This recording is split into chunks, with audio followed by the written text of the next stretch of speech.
What's next for the Minnesota Vikings after the Kirk Cousins injury? We talk about that and so much more coming up next here on Locked On NFL.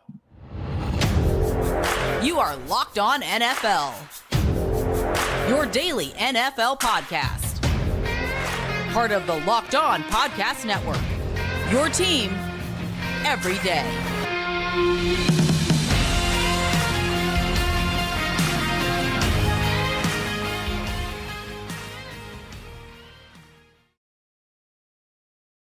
Welcome into another episode of the Locked On NFL podcast, part of the Locked On Podcast Network, your team every day. I'm your host, Kevin Ostraker, the host of Locked On Ravens and one of the many NFL experts here on our network. We're free and available on all podcasting platforms. That includes over in video form on YouTube and wherever you get your podcasts in audio form. And thank you so much for making Locked On NFL your first listen each and every day as we dive in to the biggest stories around the league from the Week 8 Sunday action. It was another doozy of a slate, plenty of crazy games, unexpected contributors. And we're going to get into all that here today.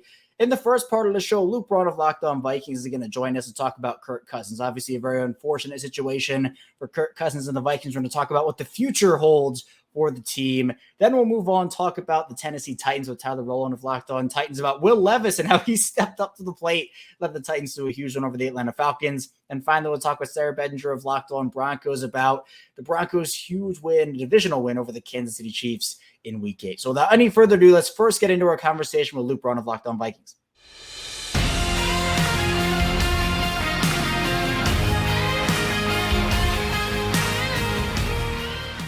Well, the Minnesota Vikings defeated the Green Bay Packers 24-10 in Week 8, but that was not nearly the biggest storyline of the game. Here to talk about that and more with me is Luke Braun, the host of Locked On Vikings. And Luke, we'll get to the game a little bit, but obviously the big story is Kirk Cousins tearing his Achilles. The replay comes out. Everybody knows immediately what it is based off of previous injuries that we've seen across the league so far this year.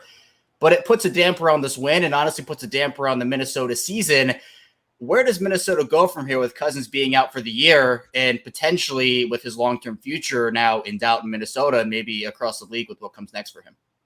There's so many conflicted, weird thoughts, at least going through my head. And it's happened about an hour and a half ago, real time as we recorded this. So I'm still kind of processing, but here's the thought, I guess. The conflicting thoughts are like, look, Kirk's out, season's over, right? Assuming it is the Achilles that the Vikings fear and that it sure as heck looked like, that's the season. We're not going to go win the Super Bowl with Nick Mullins, but or maybe, I don't know, weirder stuff's happened. Nick Foles won one, right? So there's part of it's that. And then you look at it, well, they're on a 3-game winning streak. Jordan Addison is breaking out. Justin Jefferson's coming back soon. Well, maybe they do just want to get a little bit of a point guard and that's all Kirk Cousins ever said he was, right? So what if we call Tennessee and say, hey, Will Levis had a great game. What do you want to do about Tannehill? Maybe we call Arizona, see what happens there and try to salvage this. And then there's also this world where they say, actually, now, you know what? The season has been weird. We were a little unlucky. Now Kirk's gone. He's they'll revisit the contract with him still. They still will probably have that conversation. But maybe we go, you know what? Screw it. Who wants Danielle Hunter? Who wants Ezra Cleveland? Who wants all these other guys? There are certain pieces that are going to be part of the next chapter, right? Like you're not going to trade away Justin Jefferson. He's the guy you're building around, right? And there are young players that are the core of the Vikings. And I think Addison is starting to become one of those guys. Christian Darrisaw is one of those guys. So there's all these different directions they can go. The next 48 hours will be fascinating. By Wednesday, we'll know where the team is at. And if they feel like, trying to make something of this, like the Jets are doing, just say, hey, let's go with Zach Wilson. Maybe they do just let Jaren Hall take the reins and then Nick Mullins comes off IR. He'll be the backup once that happened. Maybe they do that too. There's so many different ways. And I want to get your opinion on what they should do. Let's say you are the decision maker. Obviously, you're still processing everything that happened, but assuming Kirk's out for the year, which obviously seems very likely at this point, are you buying a quarterback at the deadline? Are you selling those pieces as you talked about and just looking forward to next season? What would Luke Braun do in that situation? It's hard for me to call a season quits ever, right? Until you're mathematically eliminated. It's really, really hard for me to say, we'll pack it in, we're done. We'll fire sale. Especially because, if I were in charge, Danielle Hunter would be on a 5-year deal right now instead of this 1-year crap, and he would have signed it 3 years ago. So I want him to retire a Viking, right? I think he's always going to be worth that. So I think if I were in charge, there's certain people that I would think, okay, who's part of the future in this organization? It's not nobody, right? We're not trading away Justin Jefferson. He's part of our future as much as he's part of our present. So is TJ Hawkinson, all of those guys. So what I would maybe do is I'd start calling around, see where the value is, right? If somebody's willing to give me somebody reasonable for a mid-round pick, something that doesn't break the bank, what I don't want to do is jeopardize my ability to get QB of the future for QB of the now, right? The most important thing Kwesi is going to do in his tenure as GM, true of any GM, is get the quarterback of the future. Who's it going to be? Are you drafting someone? Are you trading for, the farm for Kyler Murray? Who's your guy? Cousins is the guy he inherited. Are you buying into him? Is he your guy too? Whatever they do, don't trade 2 first-round picks for Ryan Tannehill and then go, well, now we can't draft a quarterback, right? Don't do that. If that's the price for somebody like Tannehill, then say thanks, but no thanks, Tennessee. But if you can get him for a third or a second and a third or something like that, that doesn't really, you can still trade a whole bunch of first-round picks and move up in the first round and do what you want to do there, but still be reasonable there. I think that's the outcome that feels the best to me, at least instant reaction. But I'm curious to see what the Vikings plan is. And if I can then kind of reverse engineer from there and say, okay, all right, that's what they're thinking. Right. And to me, it's not only the Vikings side of this, but the Kirk Cousins side of it too, where this was a quarterback playing for another contract, whether it be in Minnesota or somewhere else. And there are so many different viewpoints you can take it from his perspective. Right. And some of it is, well, where is his value now? Is this future in Minnesota? For you, Luke, where were you before this injury with Kirk? And then where are you now? And what would it kind of take for you to have him back in Minnesota? And what do you think his value is going to be league-wide? Yeah, my thing going into the year was this is the year where he proves it, because it seemed to me like the Vikings had an opportunity to extend him after the season last year. They had lengthy extension talks in camp and didn't get something done. Now he's slated to be a free agent, and they said, we're going to revisit this in February and March, which to me screams, prove it, Kirk. Go prove it, and then we'll see if you can change the texture of this conversation with your play in 2023, then we'll change our minds. Otherwise, we're not going to give you what you had. And the reporting at the time was that Cousins had actually given the Vikings an offer and said, I'll sign this contract. What do you guys think of it? And it was pretty reasonable. It was less than Daniel Jones is making right now. And they said no to that. So to me, that means the Vikings are ready to move on unless Kirk Cousins actively plays so well you just cannot justify letting him go. And I'm talking they go to the Super Bowl, that kind of thing. Well, if that's going to be impossible now, my guess is that he goes into free agency and we see the market. And I don't think the door closes, right? But maybe he goes into free agency. He doesn't get the market he thinks. It's a lot harder coming off an Achilles when you're in your late 30s, right? We'll see where that goes. And then maybe, you call him back and say, hey, the context has changed here. You want to revisit this conversation? I think that's a perfectly reasonable way to go about it. But my guess is that the Vikings are going to move their eyes forward, and it's the next guy. Whether that guy, who knows, maybe Jaron Hall has a breakout 3 games, and oh my God, where did we find this guy, right? Certainly stranger things have happened looking at you, San Francisco. So maybe there's something like that, or maybe they bring in somebody that, okay, now this is the Vikings guy. We'll kind of just have to wait and see. There's so many different angles that can happen. It's like impossible to really predict anything right now. Major shout out to Luke, and hopefully the Vikings can figure out what their future is, and obviously wishing a speedy recovery to Kirk Cousins. More on Luke's work, check him out over the Locked On Vikings podcast, part of the Locked On Podcast Network, your team every day. Coming up in the second part of the show, Tyler Rowland of Locked On Titans will join us to talk Will Levis and more, so be sure to stay tuned. A lot to get to on the show. First, this episode is brought to you by eBay Motors. And our partners at eBay Motors, they've teamed up with Locked On Fantasy Football host Bedinger to bring you some of the best fantasy picks each week, all season long. And I'm a big fantasy guy, so whether you're prepping for a daily draft or scouting the waiver wire, every week we're going to be providing you the players that are guaranteed to fit on your roster. So let's see who's Vinny's picked out for us in this week's eBay's Guaranteed Fit Fantasy Picks of the Week. And a really good reclamation story has been Kendrick Bourne, Patriots wide receiver. He's been reestablished as the top target the past 3 weeks, with Mac Jones catching 19 to 22 total targets for 188 yards and 2 touchdowns. New England's passing game has been revived, and Bourne's been the biggest beneficiary of that. It's the team's top outside target. He should stay hot in a nice matchup against the Commanders secondary at home in week 9, one that mightily struggled against the Eagles receivers last week. And Vinny Iyer from Locked On Fantasy Football, again, is going to help you win your fantasy championship at eBay Motors. Knows championship team is about each player being a perfect fit. That's the same thing with your vehicle. With over 122 million parts for your number one ride or die. You can make sure your ride stays running smoothly, and they have everything over at eBay Motors, from brake kits, LED headlights, roof racks, bumpers, whatever your ride needs. eBay Motors has it for you. Plus, with eBay Guaranteed Fit, it's guaranteed to fit your ride the first time, every time, or you get your money back. Plus, at the prices they have over there, burning rubber, not cash. Keep your ride or die alive at ebaymotors.com. eBay Guaranteed Fit, only available to U.S. customers. All riders only exclusions apply. We're back here. It's our second segment of Locked On NFL. Kevin Ostraker still talking with you here. We talked Vikings in the first segment. Now we're talking Titans in the second segment with Tyler Rowland of Locked On Titans, as Will Levis took the league by storm in his first NFL start. So we'll talk about that with Tyler Rowland of Locked On Titans now.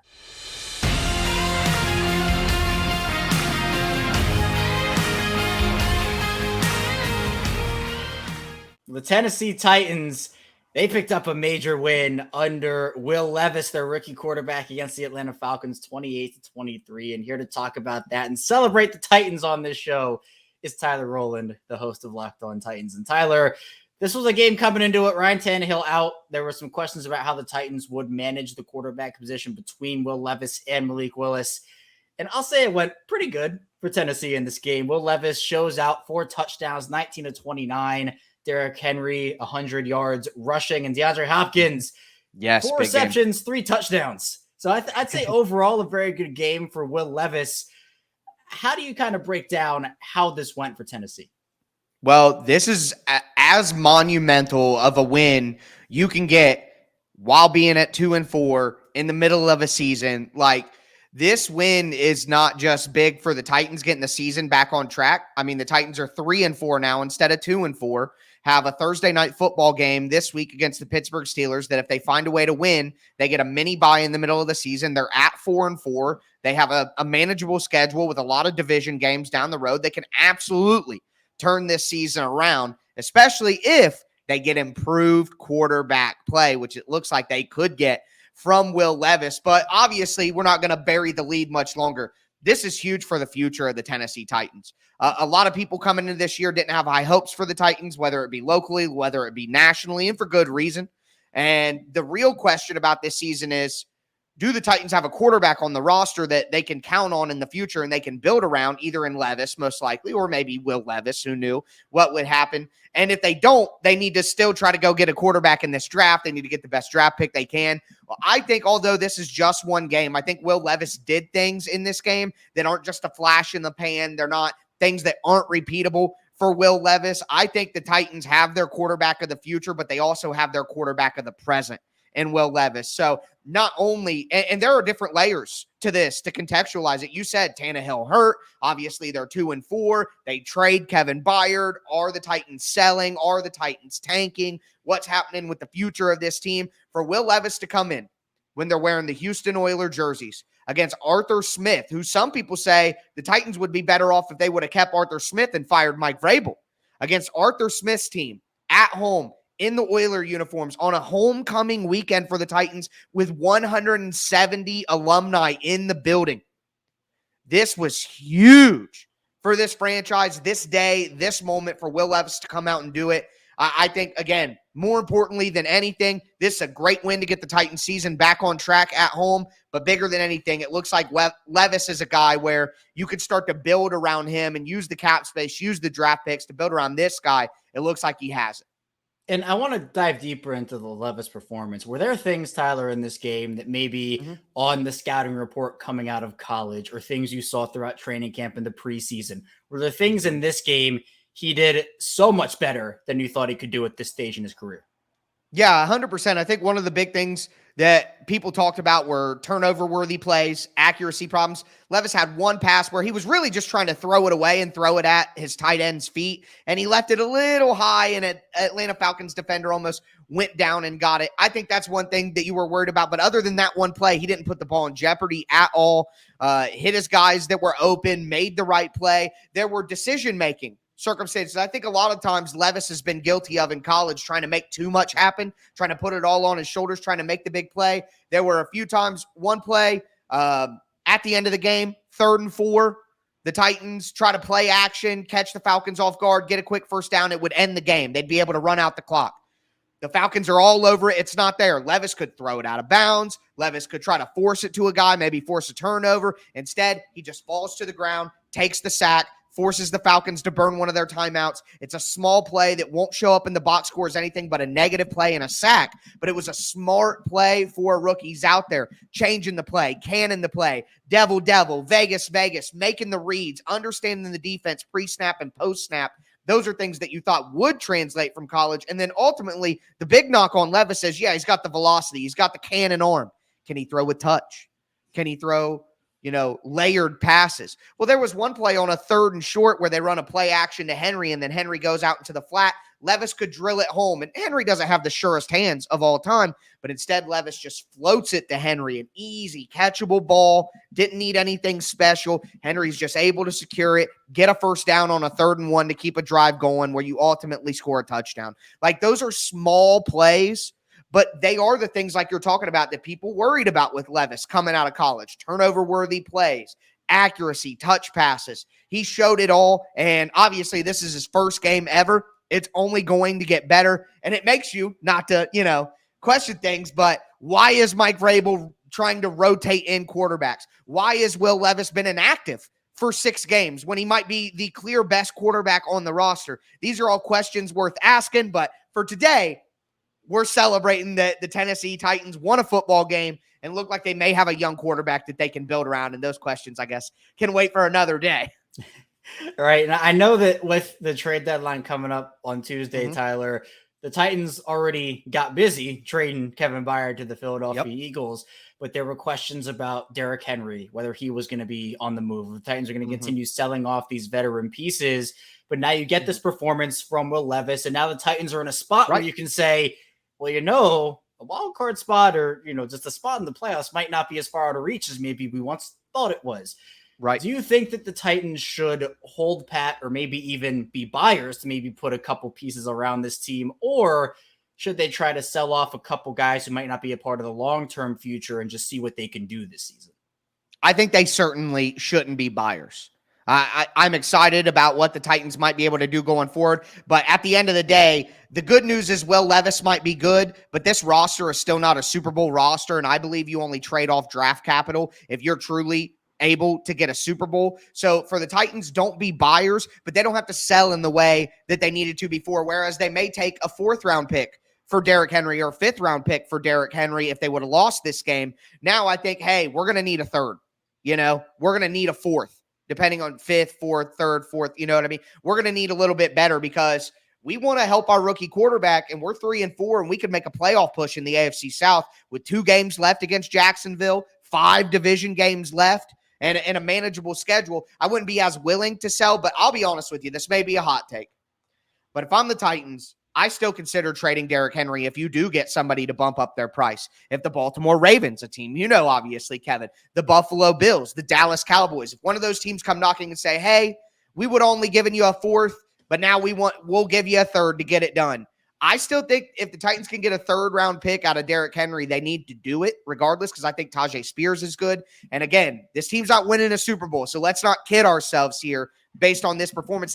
I am going to project the Titans to lose their next game in Pittsburgh on a short week. I think the last time that the Titans beat Pittsburgh in Pittsburgh, I didn't even have a driver's license. All right. So I wouldn't get crazy if I was the Titans, but I wouldn't take yesterday's price isn't today's price. I wouldn't trade Hopkins at all. You want to keep Hopkins to help Levis continue to grow. But if you could maybe move Derrick Henry still, I would consider it. But I wouldn't be buyers, and I wouldn't accept the price that you would have accepted yesterday. Tyler's excited, and I'm super happy for him. Plus, he wants me to be the messenger. We talked after, and he wants me to mention the maybe Ryan Tannehill to the Vikings. What could that look like with the Kirk Cousins situation we talked about in the first segment? So Tyler just wanted me to make that point quickly at the end of his segment. But Tyler's work, you can find him over on Locked On Titans podcast and here on Locked On NFL, part of the Locked On Podcast Network, your team every day. Coming up in the final part of the show, we'll be talking Broncos with Sayre Bedinger of Locked On Broncos. Be sure to stay tuned. Last still to get to on the show. First, this episode is brought to you by DoorDash. And there have been so many times for me where the game is in a break and I've wanted to get food and get up and get a snack, but there's no food. DoorDash is a really great alternative for that because whether the game went to timeout, you have other stuff to get to, halftime, there's a clock stoppage.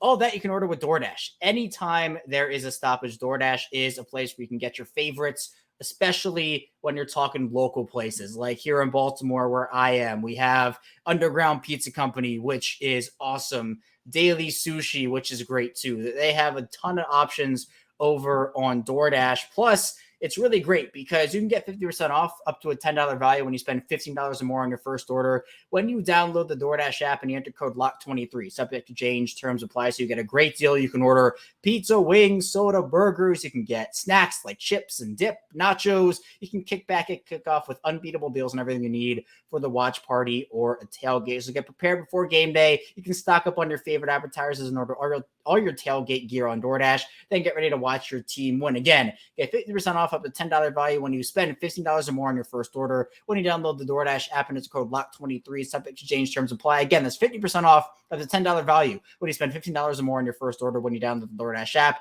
And enter code LOCK23, subject to change, terms apply. Don't forget to use the code LOCK23, 50% off of the $10 value on your first order when you download the DoorDash app and spend $15 or more, subject to change, terms apply. We're back here rounding out this final segment of Locked On NFL here on Monday. Kevin Oestreicher still talking with you here. Again, really appreciate everybody for making us your first listen each and every day. And be sure to check out all of the amazing shows across our network if you're looking for a specific team. We give little teases here in 10-minute spurts on Mondays, but everybody across the network does a great job. But let's now get in to our final segment with Sayre Bedinger of Locked On Broncos as the Broncos take down the defending Super Bowl champions and their division rival, the Kansas City Chiefs, in Week 8. Let's talk about it now.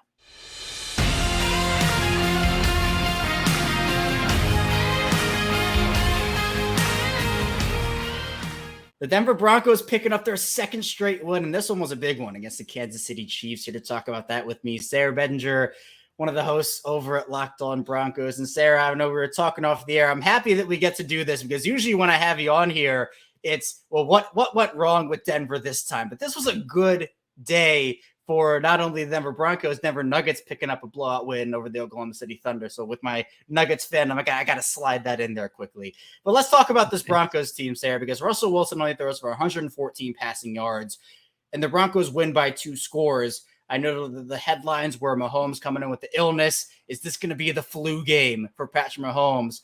Well, it was not, as Denver held that Kansas City offense in check. Patrick Mahomes throws those 2 interceptions, fumbles across the board for Kansas City too. How did Denver pull this one out?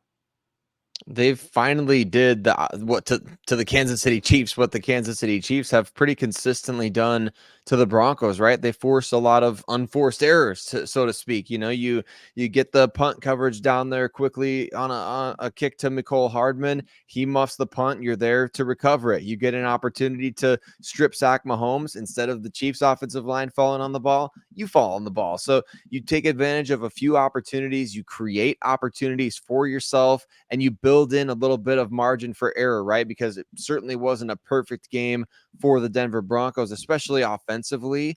But defensively, you see the turnaround happening since that 70-point game, Kevin. I mean, obviously, they followed it up with kind of a bit of a dud against the Bears. They gave up 4 touchdowns to Justin Fields in the first half of that game. But really, since the second half of that Bears game, the Broncos have been putting the clamps on defensively, gave up 19 to Kansas City couple weeks ago, gave up 17 to Green Bay last week, and 9 to the Chiefs again on Sunday. So really see a turnaround for the defense there, and that defense is really the reason why the Broncos won this game.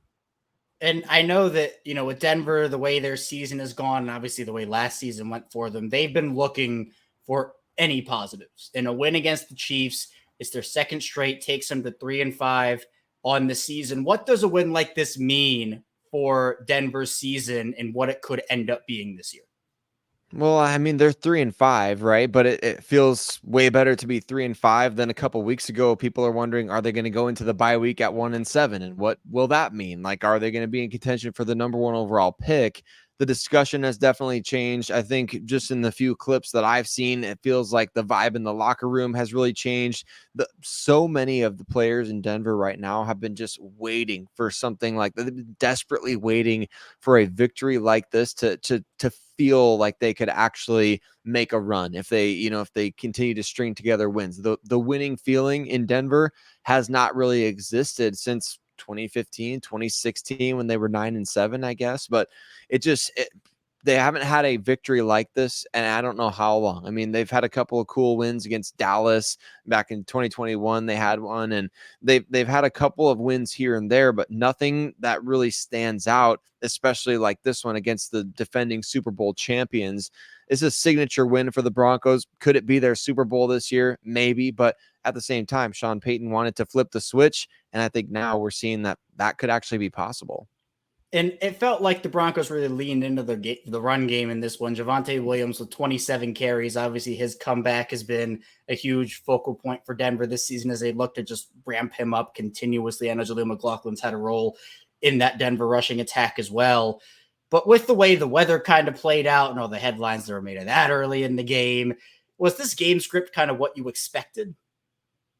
I think so. You want to see them really run the ball well, and they did that. I mean, they kind of were force feeding Javonte Williams a little bit in this game, whether that was via the run, via the pass. They wanted to emphasize him and the way that he's been playing lately. So that did kind of go according to plan. Now, really with Javonte playing better, you hope that opens things up for the vertical passing game. And that still hasn't really happened. The Broncos were able to take a couple of shots in this game, but missed a few others.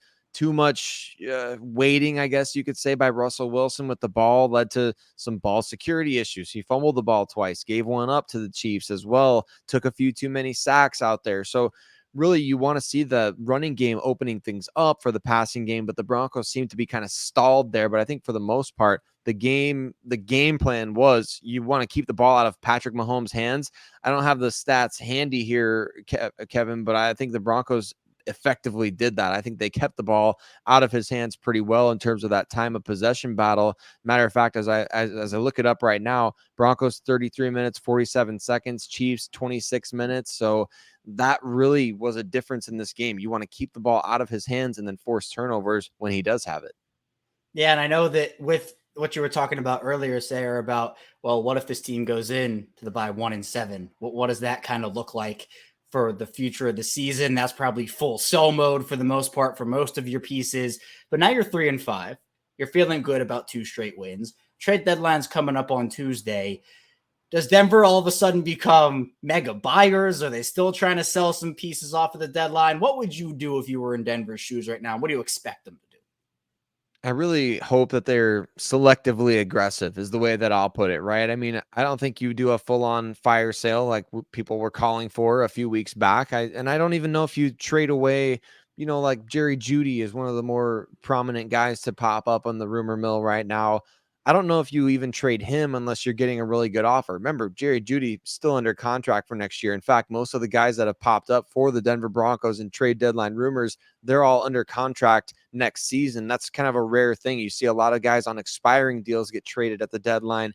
Most of the guys that are popping up for Denver are under contract next year. So the team could, if they're getting low ball offers for these players, man, they could just say, you know what, we're not going to do that. We're going to wait to the offseason, reevaluate, let the chips fall how they may this year, and we can still get a low ball offer for these guys in the offseason when we're not playing games, right? So I think be selectively aggressive. Don't trade your first round pick. You need to keep that.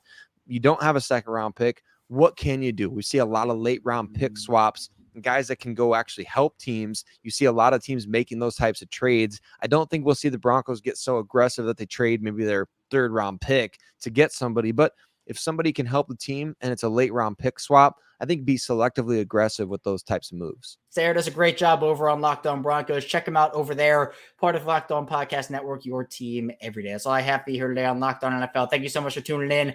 Coming up tomorrow, more NFL content with your Tuesday host. So be sure to stay tuned for that. We'll see you right back here tomorrow on Locked On NFL.